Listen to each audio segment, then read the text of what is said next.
చంపేసిన తర్వాత మాత్రం చేసేది శవ రాజకీయాలు, కుట్రలు. బతికున్న ఎన్టీఆర్ను వీరే చంపేస్తారు వెన్నుపోటు పొడిచి. చనిపోయాక వీళ్ళే ఎన్టీఆర్ శవాన్ని లాక్కుని విగ్రహాలు ఊరూరా పెట్టి దండలు వేసి దండం పెడుతున్నారు. రాజకీయాలు చూసినప్పుడు చీ అనిపించడం లేదా అని చెప్పి నేను అడుగుతా ఉన్నా. ఎన్నెన్నో సందర్భాల్లో నాకు అనిపిస్తుంది. పొద్దున్నే లేచినప్పుడు ఆ ఈనాడు పేపర్లో ఏం జరుగుతూ ఉందని ఒకసారి చూస్తా. ఎందుకంటే మనల్ని తిట్టే వాళ్ళను కూడా మనం వినాలి, చూడాలి. కాబట్టి చూసిన తర్వాత ఛీ ఇదొక పేపరా అని చెప్పి రోజు పక్కన పడేయాల్సిన పరిస్థితి లేకపోతా ఉంది. చీ అనిపించడం లేదా ఈ రాజకీయాలను చూస్తే అని చెప్పి ఆ ఈనాడుని అంటా ఉన్నాను, ఆ ఆంధ్రజ్యోతిని అంటా ఉన్నాను, ఆ TV5 అంటా ఉన్నాను, ఆ చంద్రబాబు నాయుడుని అంటా ఉన్నాను, ఆ దత్తపుత్రుడిని అంటా ఉన్నాను. నిజంగా ఇంత దయనీయమైన రాజకీయాలు చేయడానికి మనసెలా ఒప్పుతా ఉంది అని చెప్పి. వీళ్ళందరికీ తోడు ఈ మధ్య కాలంలో కేంద్రం నుంచి ప్రత్యక్షంగాను ఒక పార్టీని తెచ్చుకున్నారు, కేంద్రం నుంచి పరోక్షంగా ఇంకొక పార్టీని కూడా తెచ్చుకున్నారు. అందరూ కలిసి ఒక్క జగన్ మీద,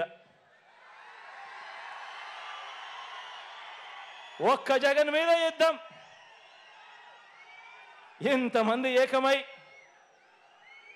ఒక ఈనాడు, ఒక ఆంధ్రజ్యోతి, ఒక TV5, ఒక చంద్రబాబు, ఒక దత్తపుత్రుడు, ఓ బీజేపీ, ఓ కాంగ్రెస్, వీళ్ళంతా సరిపోవడం లేదు అని చెప్పి నా చెల్లెలిద్దరిని కూడా తెచ్చుకున్నారు. నిజంగా ఇంతమంది ఏకమై యుద్ధం చేస్తూ ఉన్నది కేవలం ఒకే ఒక్కడి మీద.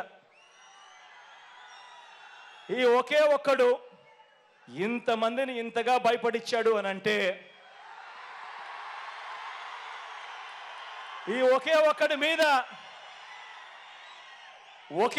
మీద ఒంటరిగా వచ్చే ధైర్యం ఎవ్వరికి కూడా లేదు అని అంటే కారణం ఈ ఒకే ఒక్కడికి ఉన్నది ఆ దేవుడు దయ. ఇన్ని కోట్ల గుండెలు తోడుగా ఉన్నాయన్న ఒకే ఒక్క సత్యం.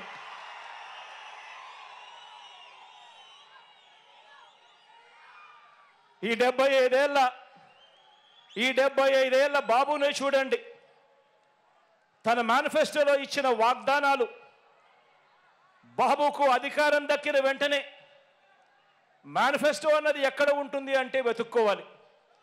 ఎన్నికలప్పుడు మాత్రమే మేనిఫెస్టోని చూపిస్తారు. మేనిఫెస్టోను టీవీలలో అడ్వర్టైజ్మెంట్ ఇప్పిస్తారు, పేపర్లలో అడ్వర్టైజ్మెంట్ ఇస్తారు, ఇంటింటికి పాంఫ్లెట్లు కొట్టి కూడా పంపిస్తారు. ఎన్నికలు అయిపోయినాక మేనిఫెస్టో ఎక్కడుంది చంద్రబాబు నాయుడు గారిది అని చెప్పి వెతుక్కుంటే కూడా ఎక్కడా కూడా కనిపించదు. వెబ్సైట్లలో కూడా లేకుండా మాయం చేస్తారు. పొరపాటున ఆ మేనిఫెస్టో ప్రజలకు మళ్ళీ గుర్తుకొస్తే చంద్రబాబు నాయుడు గారిని కొడతారేమో అని చెప్పి భయం. నిజంగా ఇదొక రొటీన్ వంచన. మళ్ళీ ఎన్నికలు వచ్చేసరికి మరో కొత్త మేనిఫెస్టోను మళ్ళీ తీసుకొస్తారు, మళ్ళీ కొత్త వాగ్దానాలు మళ్ళీ ఇవే చెప్పుకుంటూ పోతారు. గత ఎన్నికల్లో తిట్టిన పార్టీలతోనే ఏమాత్రం సిగ్గు లేకుండా, గత ఎన్నికల్లో తిట్టిన పార్టీలతోనే మళ్ళీ ఏమాత్రం సిగ్గు లేకుండా, గతంలో ఉన్న ఇష్యూస్ అదే మాదిరిగా ఉన్నా కూడా మళ్ళీ వచ్చే ఎన్నికలు వచ్చేసరికి మళ్ళీ జత కడతారు. ఢిల్లీ దాకా వెళ్ళి కూడా కాళ్ళు పట్టుకుంటారు. ఇవి వీరి రాజకీయ విలువలు. ఆలోచన చేయమని అడుగుతా ఉన్నా. విశ్వసనీయత లేని, విలువలు లేని వీరు చేసే రాజకీయాలు నిజంగా ఎవరికి స్ఫూర్తిదాయకము అని చెప్పి ఆలోచన చేయమని అడుగుతా ఉన్నా. మరో వంక మీ బిడ్డనే చూడండి. మరో వంక మీ బిడ్డ ప్రభుత్వం ఈ 58 నెలల్లోనే గతంలో ఎప్పుడూ కూడా రాష్ట్రంలో జరగని విధంగా, గతంలో ఎప్పుడూ కూడా ఈ రాష్ట్రంలో చూడని విధంగా, చరిత్రలో ఎప్పుడూ కూడా జరగని విధంగా ఈ 58 నెలల కాలంలో మీ బిడ్డ ప్రభుత్వం ఏం చేసిందో క్లుప్తంగా చెప్తాను. మీ జగన్ పాలనలో, మీ బిడ్డ పాలనలో ఇడుపులపాయ నుంచి ఇచ్చాపురం వరకు మీ ఇష్టం, ఏ గ్రామాన్నైనా ఏ పట్టణాన్నైనా తీసుకోండి. ఆ గ్రామానికి వెళ్ళి ఆ గ్రామంలో 4 అడుగులు వేస్తే అదే గ్రామంలో ఒక గ్రామ సచివాలయం కనిపిస్తుంది. పట్టణాల్లో అయితే ఒక వార్డు సచివాలయం కనిపిస్తుంది. ఎవరు పెట్టారో సచివాలయం అని చెప్పి ఎవరిని అడిగినా కూడా గుర్తుకొచ్చేది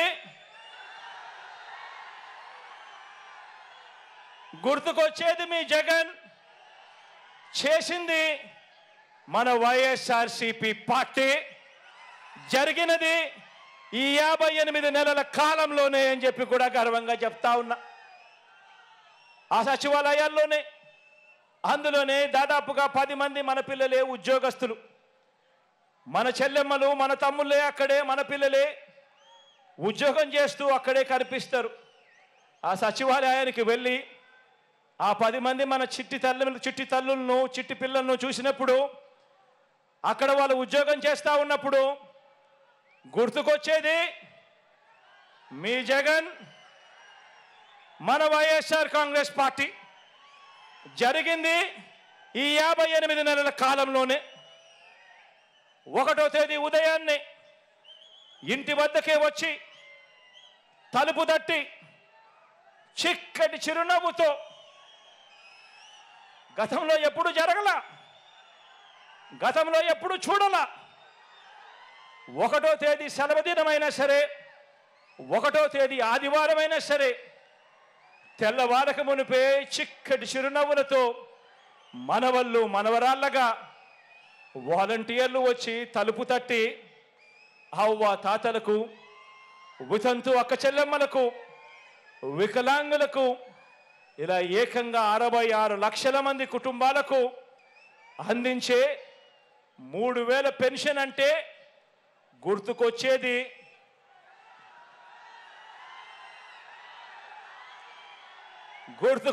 మీ జగన్. జరిగింది ఈ 58 నెలల కాలంలోనే, జరిగింది మన వైఎస్ఆర్సీపీ ప్రభుత్వంలోనే. ఇంకో విషయం కూడా తెలుసా,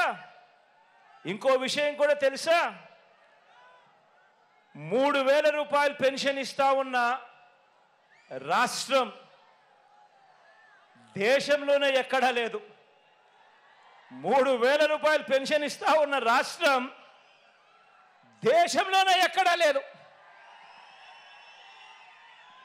సంవత్సరానికి 24,000 కోట్ల రూపాయలు మీ బిడ్డ ఖర్చు చేస్తూ ఉంటే, అవ్వ తాతల కోసం, వితంతు అక్క చెల్లెమ్మల కోసం, ఆ దివ్యాంగుల కోసం, మన తర్వాత చూస్తే మిగిలిన రాష్ట్రాలు ఎంతెంత ఖర్చు చేస్తూ ఉన్నాయో తెలుసా?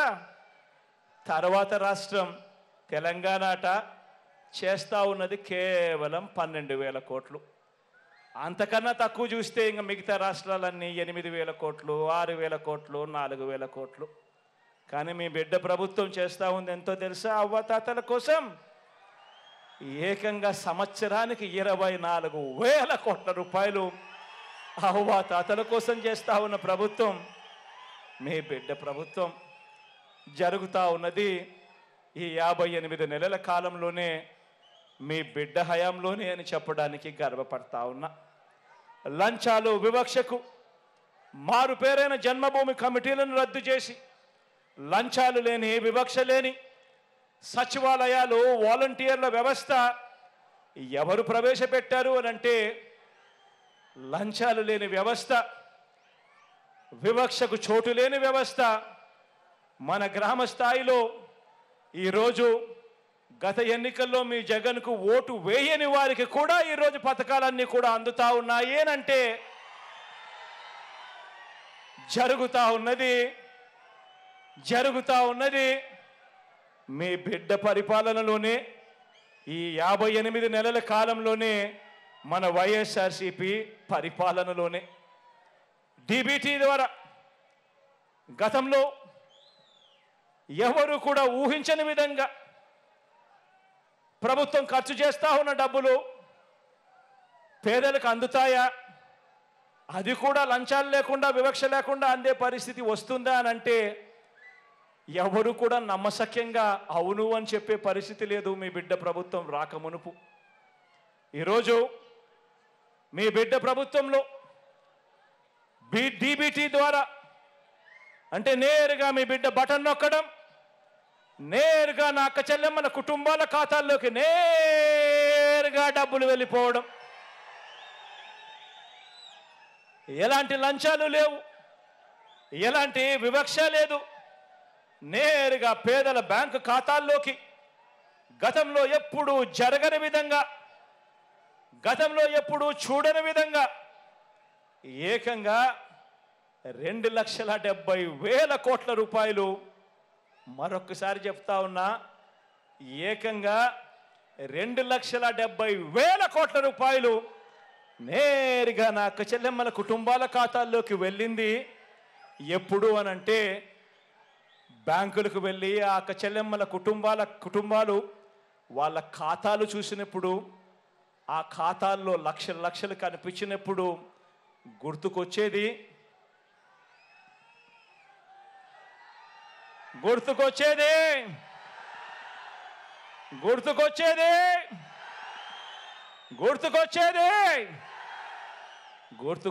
మీ జగన్. జరిగినది మన వైఎస్ఆర్ కాంగ్రెస్ పార్టీ ప్రభుత్వంలో ఈ 58 నెలల కాలంలోనే గవర్నమెంట్ బడిలో ఇంగ్లీష్ మీడియం మొట్టమొదటిసారిగా గవర్నమెంట్ బడులలో ఇంగ్లీష్ మీడియం సిబిఎస్ఈతో మొదలెడితే ఐబీ దాకా ప్రయాణం. గవర్నమెంట్ బడులలో పిల్లలకు ట్యాబులు వాళ్ళ చేతుల్లో కనిపిస్తూ ఉన్నాయి. వారి బడుల్లో, వారి క్లాస్ రూములలో ఈరోజు ఐఎఫ్పీలు, డిజిటల్ బోధన వాళ్ళ క్లాస్ రూమ్లో. ఆ బడులకు వెళ్ళి ఆ డిజిటల్ బోధన మధ్య, ఆ పిల్లల చేతుల్లో ట్యాబుల మధ్య ఒక్కసారి కూర్చొని చూస్తే ఎవరిచ్చారమ్మా ఇవన్నీ అని అంటే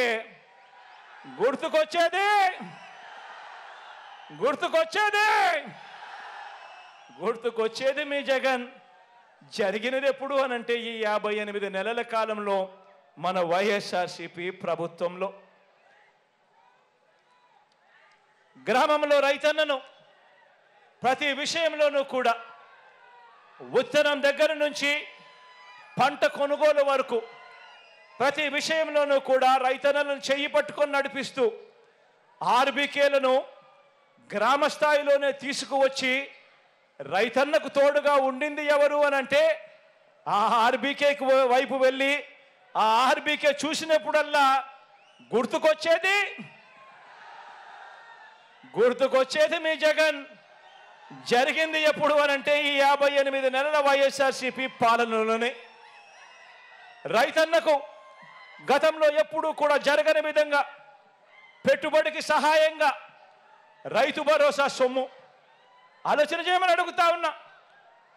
పెట్టుబడికి రైతన్నకు సహాయంగా గతంలో ఎప్పుడూ కూడా జరగల, గతంలో ఏ రైతన్నా ఎప్పుడూ చూడలేదు. రైతన్నకు పంట వేసే సమయానికి పెట్టుబడి సహాయంగా రైతు భరోసా సొమ్ము అందిస్తా ఉన్నది ఎవరు అనంటే, జరుగుతా ఉన్నది ఎప్పుడు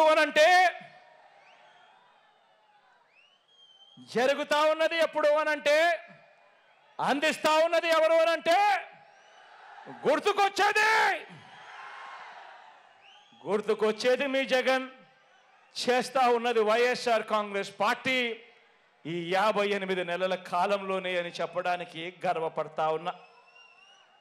రైతన్నకు గతంలో ఎప్పుడూ జరగని విధంగా రైతన్నకు తోడుగా ఉండడమే కాకుండా ఆ రైతన్న భూముల మీద, అసైన్డ్ భూముల మీద, 22A భూముల మీద ఏకంగా 35 లక్షల ఎకరాల మీద శాశ్వత భూ హక్కులు ఆ రైతన్నలకు ఇచ్చే కార్యక్రమంలో అడుగులు వేగంగా పడతా ఉన్నాయి. ఎప్పుడు అనంటే అది మీ బిడ్డ ప్రభుత్వంలోనే, ఈ 58 నెలల కాలంలోనే వైఎస్ఆర్ కాంగ్రెస్ పార్టీ వచ్చిన తర్వాతే అని చెప్పడానికి గర్వపడతా ఉన్నా.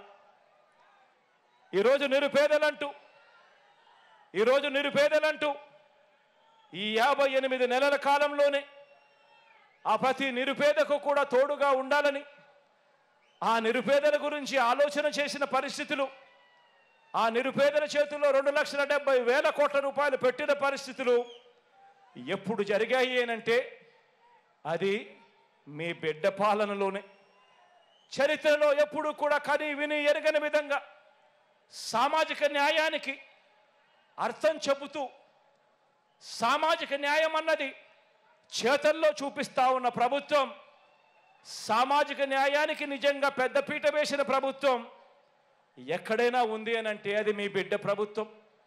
ప్రతి మాటకు ముందు నా ఎస్సీలంటూ, నా ఎస్టీలంటూ, నా బీసీలంటూ, నా మైనారిటీలంటూ, నా పేద వర్గాలు అనంటూ ఇక్కడ ఈ మాట కూడా చెప్పాలి, ఇక్కడ ఈ మాట కూడా చెప్పాలి.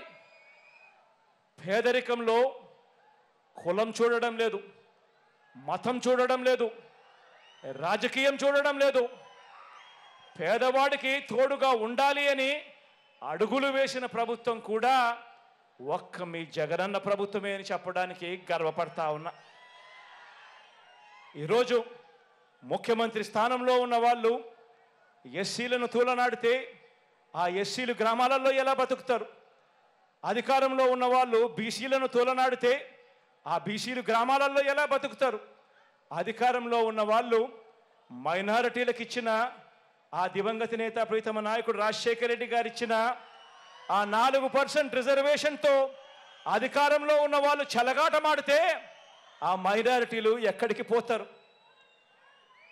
అందరికీ కూడా తోడుగా ఉన్నది త్రికరణ శుద్ధిగా వారందరికీ కూడా అండగా ఉన్నింది.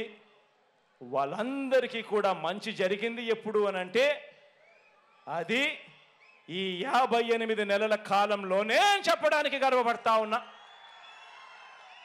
ఏకంగా 2,31,000 ఉద్యోగాలు, ఏకంగా 2,31,000 ప్రభుత్వ ఉద్యోగాలు, చరిత్రలో ఎప్పుడు జరగని విధంగా స్వతంత్రం వచ్చినప్పటి నుంచి మన రాష్ట్రంలో ఉన్న ఉద్యోగాలు 4 లక్షలు అయితే మీ బిడ్డ హయాంలో మరో 2,31,000 ఉద్యోగాలు యాడ్ అయ్యాయి. ఈరోజు ఆ 2,31,000 ఉద్యోగాలలో ఈరోజు ఏకంగా 80% నేను నా